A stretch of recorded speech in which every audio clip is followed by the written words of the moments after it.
I don't like it right in my face. Oh, the microphone. We're talking about the microphone.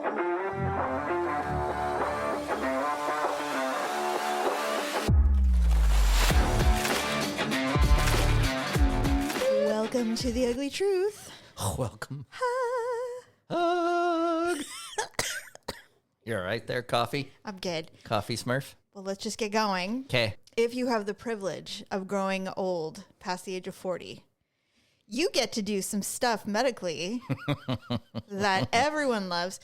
You are having a colonoscopy tomorrow. Tomorrow. And we are recording this the night before now because we wanted to talk about it, number one. And number two, because you're like, if we're going to do a show, we need to do it now because I got to start taking the stuff. I got to drink the prep. You got to drink the stuff. That's absolutely true when they say it's the worst part of it. Yeah, I would agree with Here's that. What's really funny. We had one. It's been 5 years. Well, apparently they recommend 45 now. They do, especially. Yeah. We didn't get it at 45, but they do now. So anyway, so we had one 5 years ago. I have nothing bad to say about it. I thought the prep was difficult. I tried. Okay, so the doctor that we use. The pills were not a thing back when we first got it done. Now you can take a pill and it will clean you out. That's what he said. We had to do the liquid stuff. Yes. And now the old school is they'd give you a gallon of it and you'd have to just drink the gallon of it. Now they give you the concentrate and you mix it with water and you drink it and you drink water and you drink water. It's still 32, 40, 48 ounces. Yes. And you have to drink it all. And you got to do it twice. Before. Although the stuff is only in 16 ounces of it, and then they make you drink 32 ounces of water. After. Here's the thing. Even thinking about it makes me retch. Yeah. It's so difficult. So because I'm bougie, was like, okay, so I just literally took it out of the box, poured it in, and drank it. Later, halfway through, they're like, no. You want that shit ice cold. It's way better when it's cold. So I'm like, okay, now we were reading the instructions, like don't chill it. Well, it didn't say don't chill it, just said what temperature you have to store it at. Right. So I can probably put it in the fridge or freezer for a minute. So they're like, the colder, the easier it is to get down. I'm like, okay, that's probably accurate. Tip one. Yeah. Tip two, I was like, how do I mask this disgustingness? Yeah. So, because to me, I am not a big fan of Gatorade. And back in the old days when Gatorade first came out, it was salty and thick and gross. My dad loved it. I don't know why. Probably because it was new. I thought it was disgusting. To this day, am not a fan of Gatorade, really. Anyway, so it serves a purpose. Poured the mix in with sparkling flavored water. Thinking black cherry sparkling water. Thinking that would help. It did not. It was gross. Yeah. And what was worse, I had to drink it. You had to drink it now. I can't wait. You can't waste it. So given all of that, pipes get moving, things happen. Now you and I were very fortunate. We have multiple bathrooms. We've already discussed. Now I remember because we did not do them at the same time. Obviously I went first. Yeah. And so you were very kind. You gave me the bathroom or the bedroom, our main primary bedroom. Mm-hmm. With the bathroom suite and everything to myself for the night. Right. It was great. Yeah. Horrible because I didn't sleep hardly at all, but it was great. Yeah. I'm trying to offer you the same courtesy and you won't take it. Well, you should have the bed. Yeah, but I don't think, okay.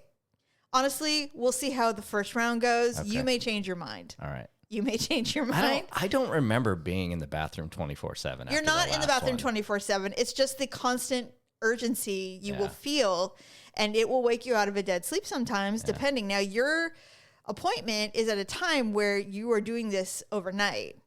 So, which is what it says to do. It's a 2-day process. Yeah. Sometimes people get appointments where they can get in and do it all day, and then, you know what I'm saying? But it doesn't matter. Anyway, that being said, I remember waking up feeling like garbage. I had chills. I felt sick. And I'm like, I don't know if I can do this. I think I'm sick. Mm-hmm. And I went in and they're like, yeah, no, that's a side effect of the stuff. Yeah. People think they're sick and they cancel foolishly. And it's like, no, now you went just through all that for nothing. And they're like, no, you're fine. So when I went in, first of all, everyone is so happy there. For the colonoscopy people are very positive. and I'm sure I've mentioned this before, but it's been a minute. I was obviously a little nervous. Now, we did ours during COVID. It was literally COVID. Mm-hmm. It was like no vaccines had come out yet, nothing. And so the day I had mine was the day that frontline workers were getting the COVID shots. Right. They were getting COVID vaccines. And so everybody was super celebratory, so excited. They were all gone. And all of a sudden, this pack of doctors came in and nurses came in. They're like, we got it. We're saved. You know, like, we're not going to go to the hospital. They were so happy. And so I was in there going, well, I mean, I'm so glad everyone's in a good mood. I feel like garbage.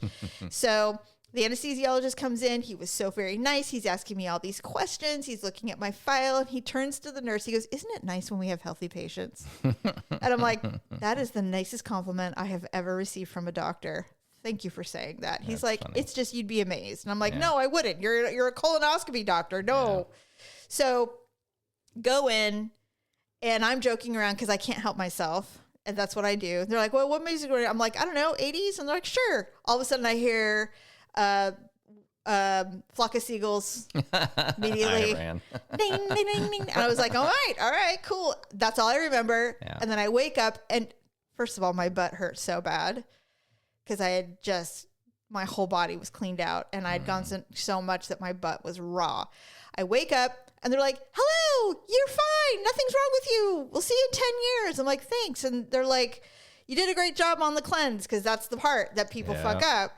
I'm like, thanks. I wake up, and all of a sudden I'm like, my butthole doesn't hurt anymore. And they're like, no, we took care of that. I'm like, oh, thank you so much. I don't even know what they spray on it, but whatever it is, perfect. You remember way more than I do. And I just remember going, I haven't slept this well in years. Well, as you reminded me, it's not like out.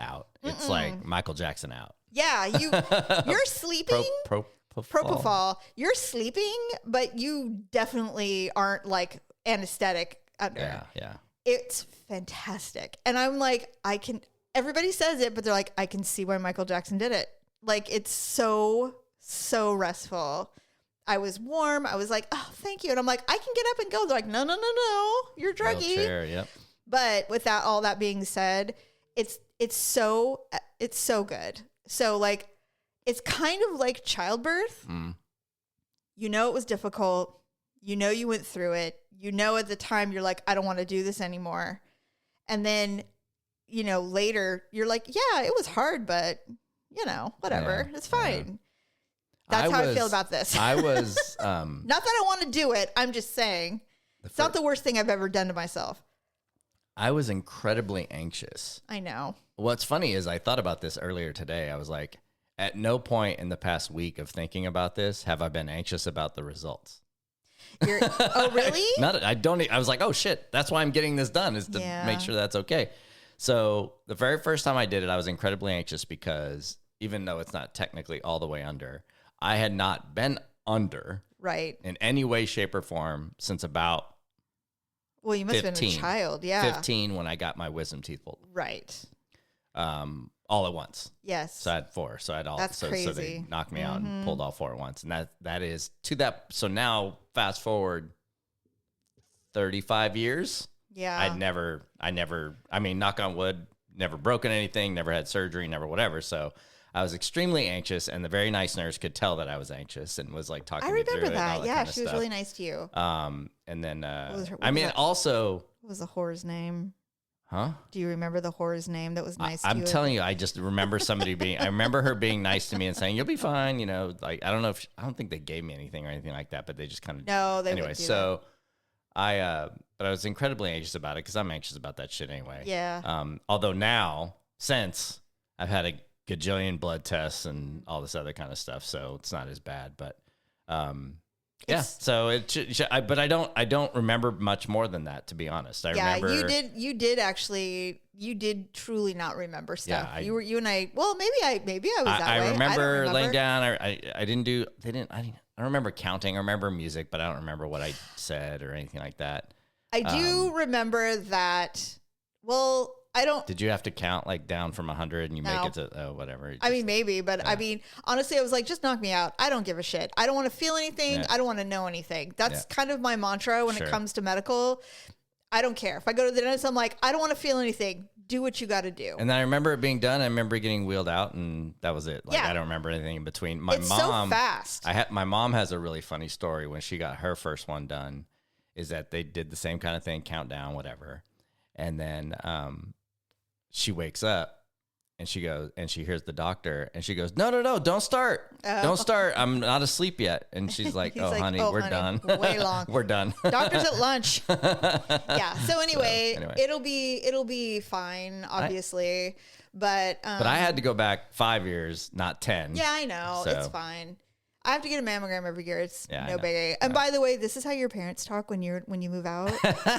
This is all they talk about. This is the shit we talk about. They talk about their health. They talk about, the cats, can't wait for them to die. No, I'm kidding. Well, you do get to a point where everything's medical, right? Like it feels like all you ever talk about is medical. Cause like right now, when's the last time you had a conversation with your mom that did not have any medical no medical whatsoever? 20 years. Yeah, exactly. But okay, never mind. Well, you know what I mean? Like same thing with my mom. It's like they can't help themselves. They're just at that age. They can't help themselves. So I'm wondering if we're like that or going to be like that too. I have given my children the warning, and I'm like, okay, there's a couple of things that could possibly happen. Mm-hmm. One is all I have to talk about is my next doctor's appointment. Yeah. If that's the case, please remind me to read a book. Yeah. Or start painting again. Red flag. Anything. Sure. Anything else. Yep. They're like, noted. I'm like, second, if I start wearing too much polyester because it's comfortable, knock that shit out of me. And I mean immediately. It is linen and cotton only. None of this crap. None of this cheap shit. That's funny. Although I don't know if it's cheap anymore. Whatever. But I'm like, no. And they're like, all right. And I'm like, and finally, if I'm losing it, don't feel compelled to care for me. It's fine. It's fine. Put me somewhere. I don't care. Did you see? I mean, I won't even know. It won't matter. I know that's an unpopular opinion. Like, oh no, we care for. I do too. I care for I would care for my mother if that ever happened. But you don't have to worry about me. Just put me somewhere with music and a TV. No, I don't even watch that. You know what I'm saying? Yeah. I'm good. Yeah. And they're like, absolutely not. And they fight and it's great. But I'm like, I do feel like, well, I get really pissed because these health appointments all happen in like clusters. Yeah. Because of, insurance or whatever. They're like, hey, you got to get all this done or we're going to make you pay more. And I'm like, all right, fine. So we do all the things. And I'm just like, if I have to see one more fucking doctor, I'm going to lose my shit. My mom's like and by this time, I'm like, we need to go on vacation. Yeah. Like, let's get out of here. We must get out of here. Did you see, that comedian you like that does he's the main voice on the cartoon that you like that's really irreverent, the cartoon where they're little kids going through puberty and they have their own Big Mouth? Big Mouth. So the guy that does Big Mouth. Yeah, Nick Kroll. Yes. Nick Kroll does a bit, and I'm sure you've seen I've seen it. Where he goes, I'm about to impersonate all of you when your mother calls. Yes. You look at your phone. Yeah, always. And that just reminds me, and it's not because it's just because you're about to get some medical conversation that you had. It is what it is, and anyway. I get it. Well, if my mother was still alive, I would. I know. And then 2 weeks later, be like, oh God, hi, Mom. Yeah. Oh, really? Did that? Okay. Well, I'm glad it wasn't cancer. That's so good. That's the conversation. Yeah, and it's fine. Sure. You know what? Is what it is. It is what it is. Unless you have a podcast, then you could talk about it on your podcast. Anyway, okay, we've covered butt, boobs. What else is there? No. Anyway, so the cleanse, I'm doing it with you. Sympathy cleanse. Doing a sympathy cleanse. I am incredibly angry. You are. It usually takes about 15 hours before I go, I can do this. This is fine. I can do it. But I fudged a little and I ate a teaspoon of peanut butter around 3:00. Yeah. So now I've got to it's got to reset. So now I'm starving again. I had a scrambled egg at 9 and it's been almost 12 hours. So 8:30 I had to spend 12 hours. So it's like, I remember when didn't I do a 24-hour? I did a 24-hour fast. A fast, yeah. And it was really hard. Like it hit like around 5:00 at night. I was like, I don't know if I can do it. And then all of a sudden I got through it and I woke up in the morning and I was not hungry. And you're like, hey, you hit like a runner's high. Yeah, exactly. And then you're like, hey, it's time, we can break our fast. I'm like, okay, whenever, I was totally fine. I'm like, oh, I can see how this works. Yeah. Because your body's like, no, you're, and I felt great, by the way. High energy, awake, ready to roll. Well, because now it's tapping into the fuel that you already have, stored fuel, right? So, and it just felt really good. And I'm like, no, and you know what? I am a little disappointed in myself that I cheated on the fast because, only because I remember how good I felt when I didn't cheat. Do you want to drink some of my stuff? No, I don't need to poop. I don't want to do that part, but you did. So my. Not to keep that topic going, but the doctor's the same. Yes. Right. So, yes. And he also said, when he said there's a pill option now. Yeah. But last time you did so good on the stuff, so I'm going to give you the stuff. I was like, all right. Come on, man. So that's what we get for being firstborn perfectionists. Yeah. And also and rule followers is they're like, oh man.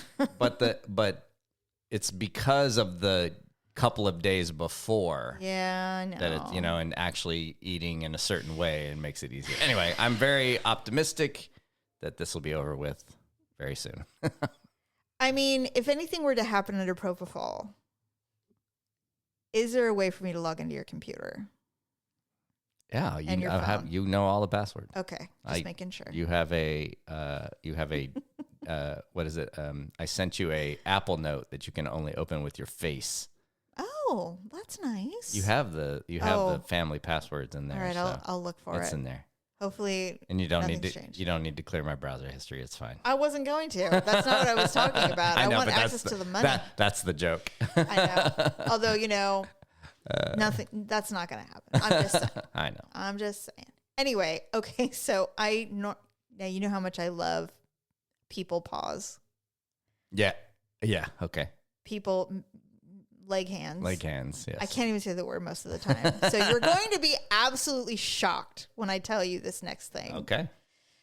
I was on Instagram and I was just scrolling around, and as one does, and all of a sudden there was a picture. No, it was on Reddit, and it was a picture of a man's leg hand. Okay. But it looked like. Do you remember the character on the Wild Thornberrys, the Wild Boy? Mm-hmm. I don't remember his name. And how he was always barefoot. Yeah. Okay, so that's what this leg hand looked like. Okay. And the guy goes, I can't fit into regular shoes. And he showed his foot. He showed his foot, and then he showed that he was wearing like Hobbit shoes because it's the only thing he can wear. Because of that.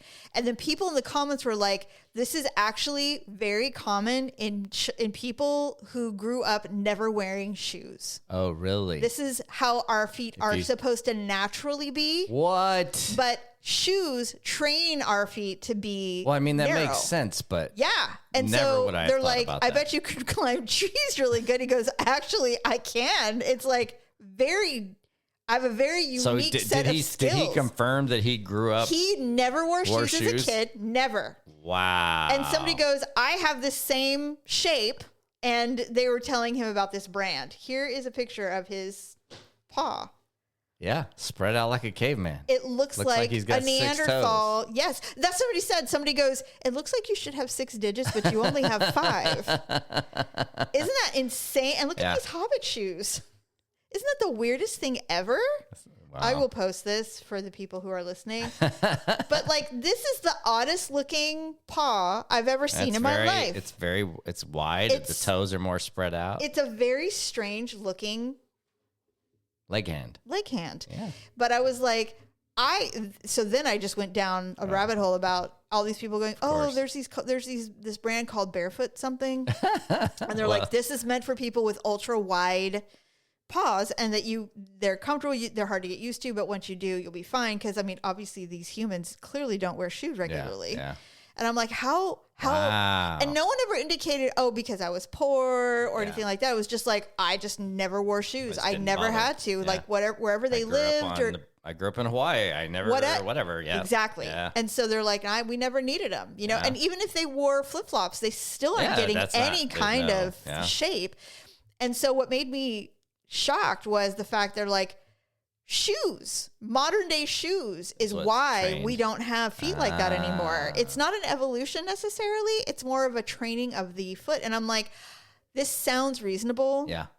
But I need to like double check it. Sure, so, I mean, I'm saying it now and I may come back and go, actually, that's completely wrong. He has a weird deformity. You're not supposed to have feet like that.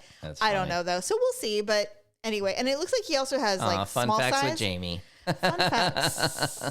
Fun facts. Olympics are over. Women dominated. You and I were talking about this. I have the stats for you.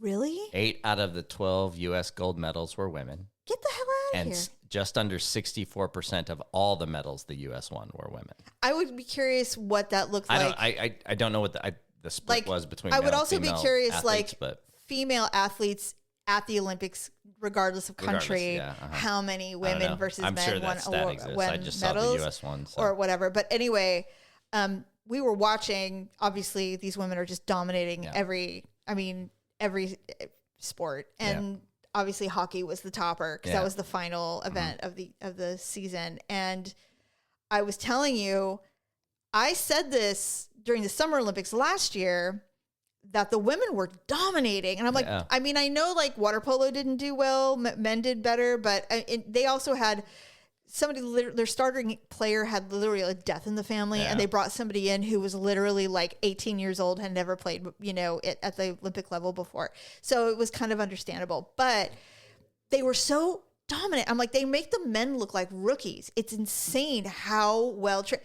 What has changed? Why are women so fiercely dominant in these sports now, especially at the Olympics? But I mean, this is just a conduit for everything that's going on all over the country in collegiate sports. It's like, what is how it's amazing. First of all, love, because we had some college athletes in our family, and that's the most exciting thing to watch. First of all, somebody indicated, and I would agree with this, there's a lot of women coaches who are not pushing eating disorders or any kind of body shaming. And they're like, no, we want strong bodies. Whatever that takes for you, that's what you got to do. I think there's a focus on mental health with women. And I don't think it's really bled into men's sports yet. I really don't. I mean, not as much as it should. Yeah. And I really think that mentally strong and now physically strong women, it's just God. It's amazing. I'm just absolutely in awe. It's really great. I love it so bad. I'm just obsessed. I love it. I can't wait for whatever's coming next. I'm just so ready for it. Well, yeah, but there's other things, right? Yeah, for there's sure. Be other Well, I mean, soccer. Soccer's coming. Whatever. It's really, really amazing. It's I love it. It's definitely a renaissance, and they're going to be. I love it you're going so to see much. a lot more. Even at my work, we've launched this whole network, and we're doing a bunch of stuff. So women's sports is definitely a thing. Yeah, more so than it has been in a long time. So Bill Burr. I mean, it's always been a thing, but it's like. Well, Bill Burr said something I thought was really funny. He loves any kind of sport. Yeah. So he doesn't care if it's men or women. He's like, the women's professional basketball leagues are unbelievable. I don't know why people aren't watching more of it. He goes, here's the thing. He goes, women don't support women's sports. He's so sure of it. He's like, men support all sports if you're not an asshole, right? He's like, so I guess we're just going to have to lead the way. We're just going to have to start supporting women's sports, and then maybe women will come on board and become fans of their own, sexist sporting events. And I'm like, I wish I could say he was lying. He's not. But we were, a lot of people were not conditioned to watch it. So unless you participated or knew someone. If I say to you, this woman is a huge women's basketball fan and a huge women's golf fan, what's the first thing that comes to your mind? Lesbian. Exactly. Yeah. So that's the not problem good. that's got to get solved. Yes. Not that it's bad for lesbians, but just that it's got to be more than that. And what's weird too is that women golfers are gorgeous. Yeah. Well, stunning. it's got nothing to do with that. It's but when you think of women athletes, you aren't thinking you're the old school way of thinking about women's athlete was not feminine. Yeah. They were as masculine as any man. Right. Because that's what it took. That's what it took to get any kind of paycheck, any kind of attention. Well, there's some Winter Olympic athletes that were like models. Oh my God, that one speed skater. Yeah. The one that has bad taste in men, but still stunning. But there were several. Oh, like all of them. Yeah, so. There was not one Uggo in the bunch. No, not at all. But I know what you're trying to say. I know what you're saying. But that is... But there's difference between being a very good-looking woman and kind of sexy new, and all that kind though. of stuff and being like a model. But what I love, though, is regardless of if they're aesthetically pleasing to the eye for a man or even a woman, is that these women are not... They're badasses, though. Yes. Yeah. Mentally and physically tough. Yeah. And what's sad, I guess, at taking my own accountability, is that it's probably always been that way. Yeah. But nobody ever focused on it. Right. The only reason because the exposure's not there too, right? Except for the Olympics. Point. There's no media exposure. Except for the Olympics, there's not a lot of exposure for it's true. And then not only that, but I mean, you and I know exactly how tough and beautiful and strong women are because of our daughters. Mm-hmm. You know? Well, I was not an athlete. I was an athletic supporter, babe. You were a cheerleader. That's an athlete. We weren't as sporty as they are now. Yeah, well. Now they're gymnasts. Either way. But you don't have to be an athlete to be a strong woman. Well, I know, but I'm talking specifically about athletes. Right. So I appreciate what you're saying, but I have T-Rex arms and, come on now. Anyway, but we're really aware of how... We're built for golf, honey. They were not. Not at all.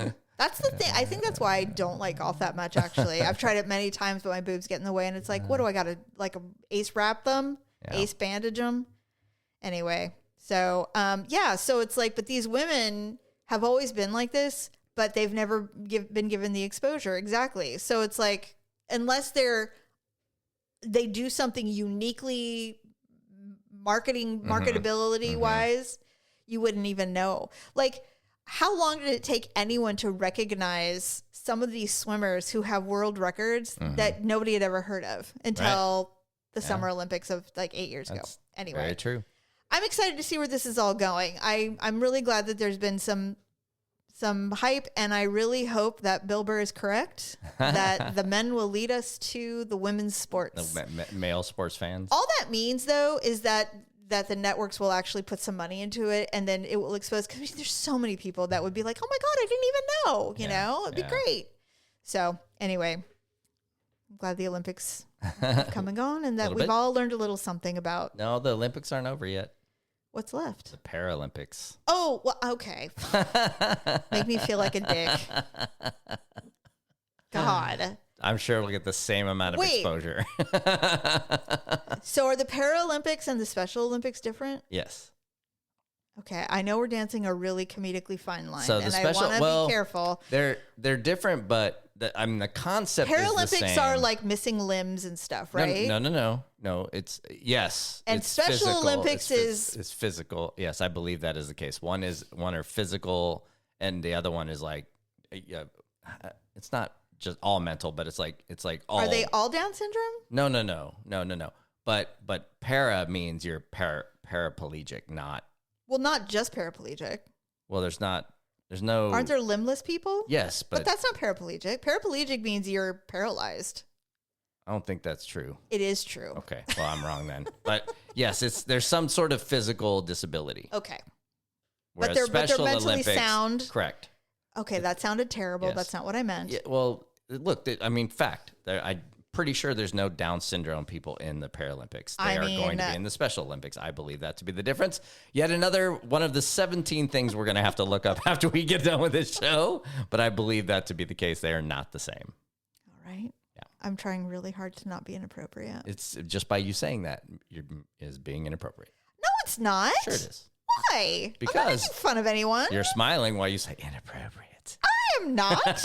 Dare you? I have empathy. Didn't say you didn't. You know what? I will pull from a quote that I saw the other day, and I don't know who it was. I have no idea who it was, but he said this. They were asking him at a press conference. They're like, how does it feel to be a medalist? And da-da-da-da. And he goes, nothing compared to someone who does my sport in the Paralympics. Because they're doing it with less, and they're doing it just as good as me. Yes. So that's where I stand on that. Yeah. Damn it. Love that for you.